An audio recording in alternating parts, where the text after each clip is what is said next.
여러분 안녕하십니까. 8월 2일 화요일 황장수의 뉴스 브리핑 시작하겠습니다.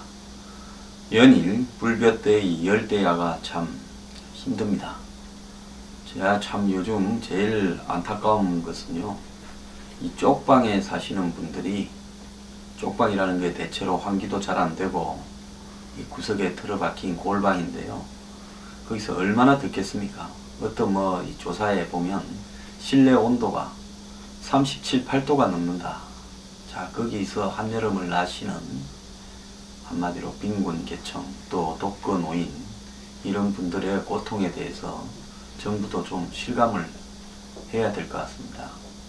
자, 외국 같은 경우에는 이렇게 많이 더울 때는 이 공적으로 이 비서지를 갖다가 마련하는 부분들도 봤는데요, 그런 부분도 좀 세심하게 신경을 쓰는 것이 정말로 세상이 좀 바뀌는 거 아니겠습니까? 그렇게 여기저기 청년 수당까지 달라고도 안 하는데 주는 그런 사람들이 이 독거 노인 이런 분들한테는 정말 너무한 것 같습니다. 과거에 교도소 다녀온 분한테 들었는데 이렇게 이야기를 하더군요. 언제가 제일 힘드냐? 겨울이 제일 추워서 고생 아니냐? 이러니까 아니다, 여름이 제일 힘들다. 즉 사람의 이 체온을 이렇게 느끼면서 따닥따닥 붙어서 자는 그 열대야가 교도소에서 가장 힘들다. 오히려 겨울에는 사람의 체온끼리 이렇게 해서 추위를 참을 수 있다. 이렇게 이야기하는 걸 들었습니다. 자, 정말 없는 사람은 여름이 고통입니다. 잘 좀 견뎌나가도록 합시다. 자, 제가 요즘 좀 힘듭니다. 그래도 웃고 살라고 합니다. 자, 갑자기 방송들이 취소되는 일도 많고요. 또 어디 행사 가서 연설하기로 된 게 취소되기도 하고, 또 그뿐 아닙니다.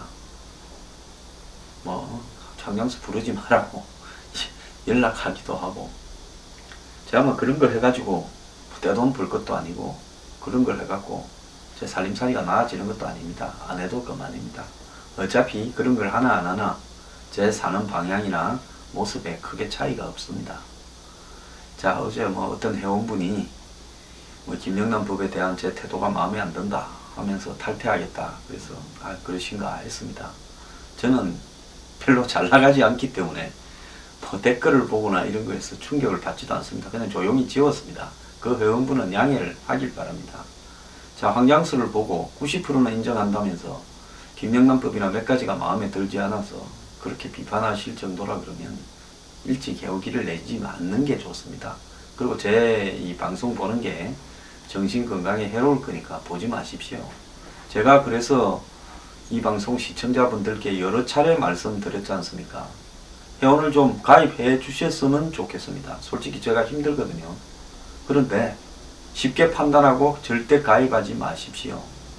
그냥 가입하신 이상 제가 생각하는 게 걔네가 좀 다르더라도 옳겠지 생각하면서 갈 수 있는 분들만 회원에 가입하십시오. 아니면 저 사람 이야기 중에 맞는 게 있고 틀린 것도 있지만은 전반적으로 저 사람이 저렇게 하는 것이 우리 사회 발전에 도움이 된다, 이렇게 생각하시는 분들만 회원에 들어와 주십시오. 저도요, 회원 숫자 늘리려거나 회원 모시려고 제 사상을, 제 주관을, 제 의지를 포기하고 싶은 생각은 눈꼽만큼도 없습니다. 제 사상과 입장과 철학을 관철시키려고 이런 뉴스 브리핑을 하는 것이지, 제가 회원들 때문에 제 생각을 고치려고 뉴스 브리핑 하는 거 아닙니다. 회원 한 분도 없어도 제가 뉴스 브리핑을 합니다. 안 되면 제 혼자서요, 골방에 앉아서라도 틀어놓고 하겠습니다.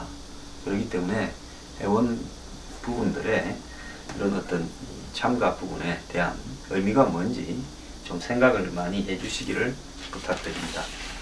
자, 야당이 우병우 방지법을 만든다고 합니다.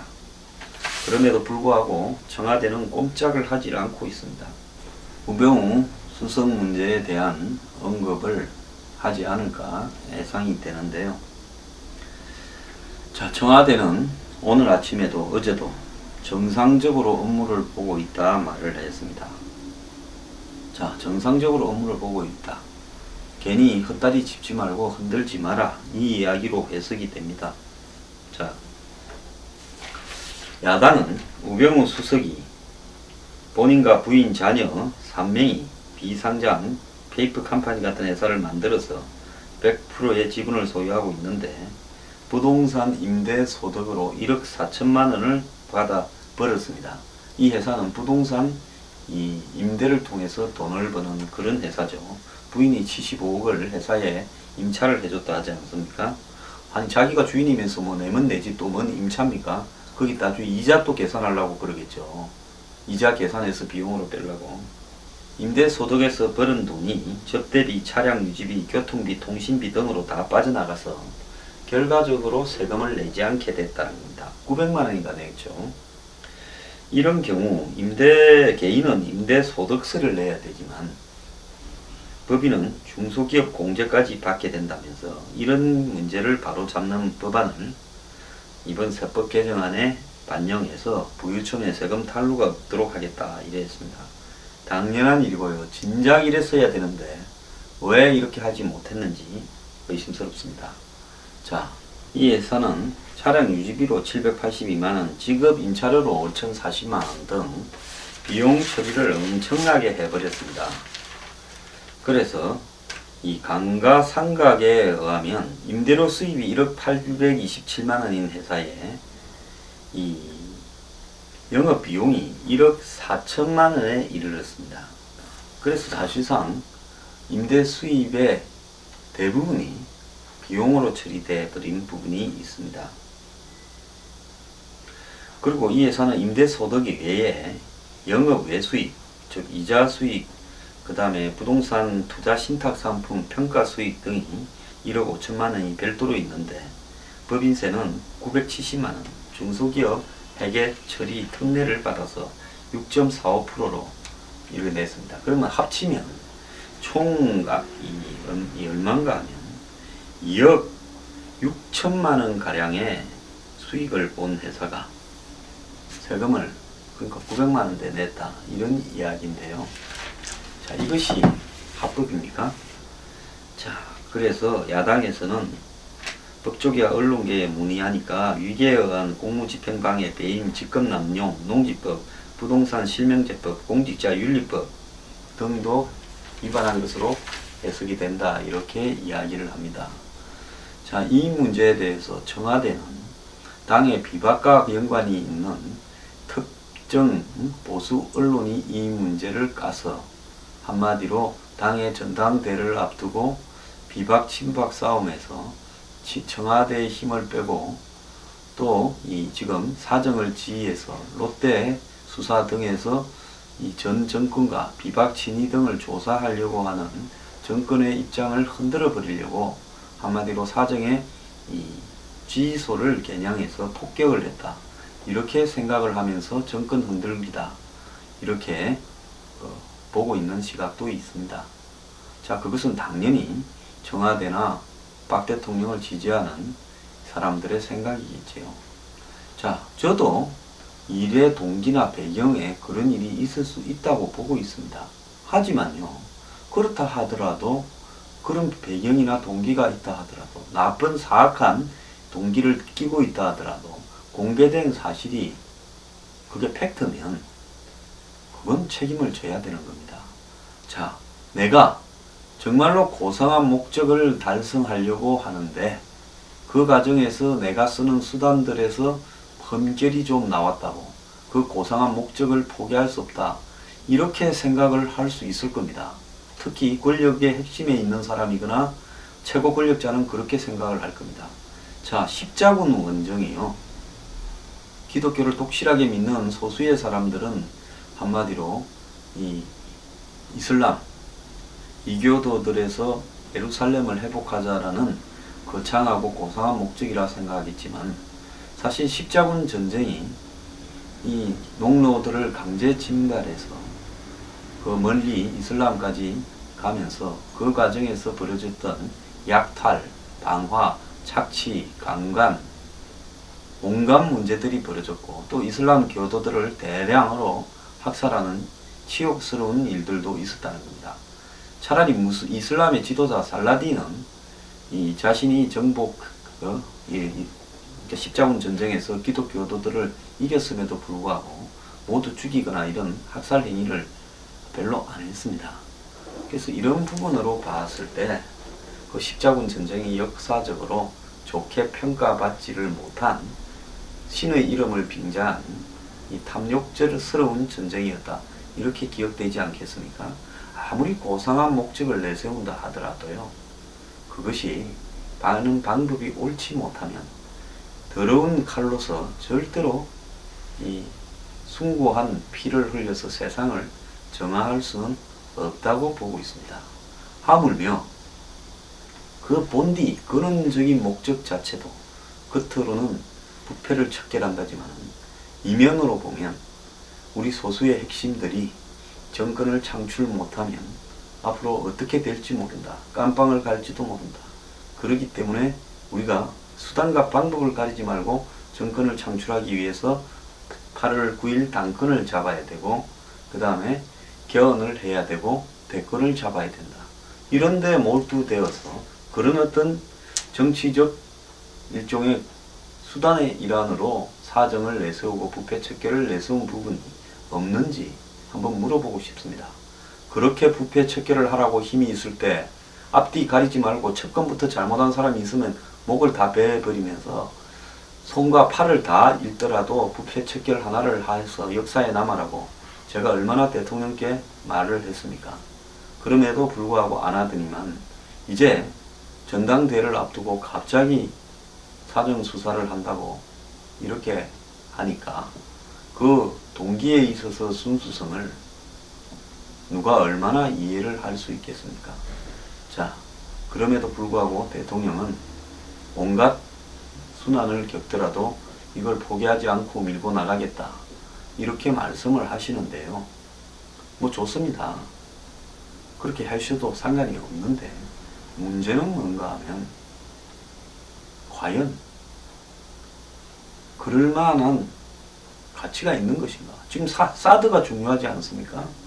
미국의 대선의 결과 한반도의 안보가 완전히 위태로워질 수 있는 순간이 올 수 있고 한국 경제가 완전히 어려워질 수 있는 순간이 올 수 있습니다.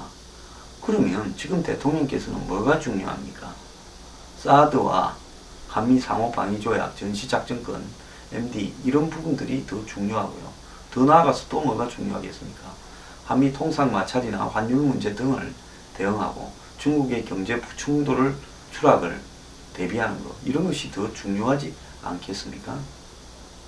왜 이런 가장 본질적으로 중요한 문제에 대해서 외면을 하시는지 저는 묻고 싶습니다. 이미 우병우 수석의 가족은 준재벌입니다. 그리고 그들이 사는 형태도요, 방향도 준재벌이 사는 형태로 살고 있습니다. 한국에 2억짜리 차를 갖다가 타고 다니고 집에 차가 몇 개가 되는 사람이 몇 명이 있겠습니까?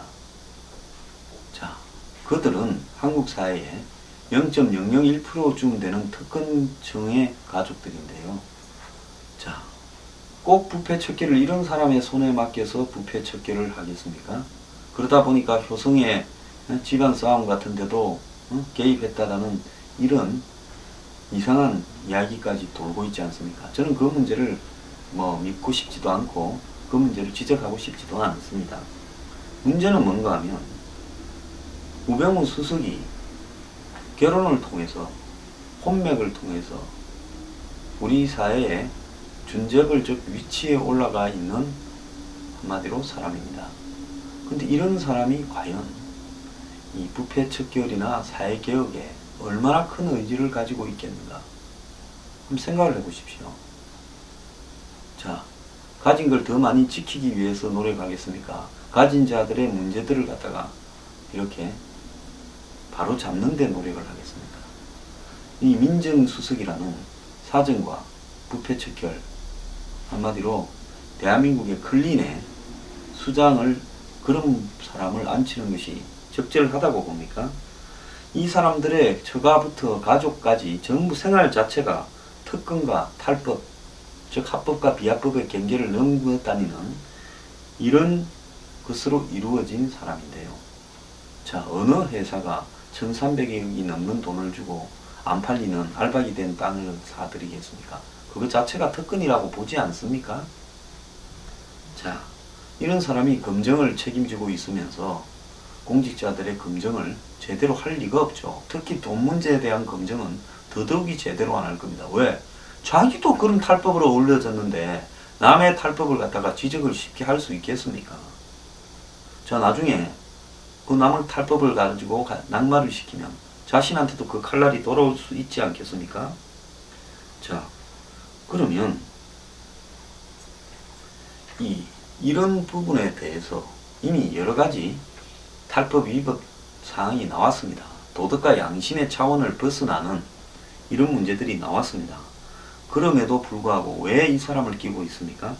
자, 경찰청장 내정자 이철성 씨를 음주운전으로 23년 전에 벌금 100만원을 낸 부분을 이번에 검정에서 20년 전의 일이라고 뭉개고 내정을 했습니다. 진경준이 가진 4억 5천만원의 통장에 박힌 돈을 4억 2,500만원의 돈을 보지도 않았습니다. 그러면서 자명이나 이런 부분을 할 수 있는, 들여다 볼 수 있는 권한이 없다. 자, 주식이 소유한 게 그 당시로 88억이 넘었는데 왜 그런지를 묻지 않았습니다. 자, 대통령이 곧 개각을 하겠다 이렇게 하는데요. 그런 어떤 개각을 통해서 민정수석의 문제가 가려지겠습니까? 사드 배치를 밀어붙이면서 민정수석의 문제가 가려지겠습니까? 자, 또 항상 그래왔듯이 이번에도 또 몇 가지 대통령이 점수 포인트를 따는 행동을 하면 또 이번에 떨어지고 있는 지지율은 올라갈 거다. 그래서 또 이번도 넘어가면 된다. 그렇게 생각을 하실 겁니까? 자,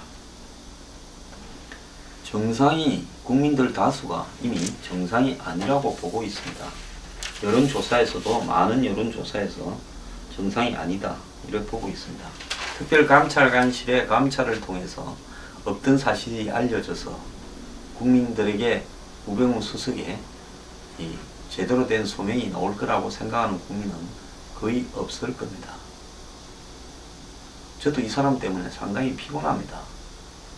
이 문제를 지적하는 데 대해서 저한테 눈에 보이게 안 보이게 여러가지 부담도 많이 오고 있습니다. 그렇지만은 저는 이왕에 내 개인적으로 본 적도 없고요. 이해관계에 얽힐 사람도 없습니다. 아닙니다. 그런데 국민들의 입장에서 봤을 때 이 문제를 밀고 나가는 배경에 이제는 뭔가 석연찮은, 한마디로 단단한 커넥션이 있다 이렇게 생각할 수밖에 없다고 저는 결론을 내리겠습니다. 그렇지 않으면 사람 하나가 뭐라고 이렇게 밀고 나가면서 하느냐는 겁니다.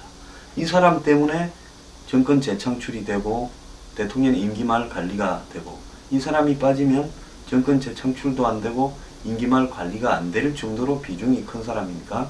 그렇다면요, 이런 수준의 도덕성을 가진 사람한테 정권 재창출과 박근혜 정권의 1년 6개월을 맡겨놓고 있다는 것 자체가요, 저는 정상적인 사고가 아니라고 믿습니다.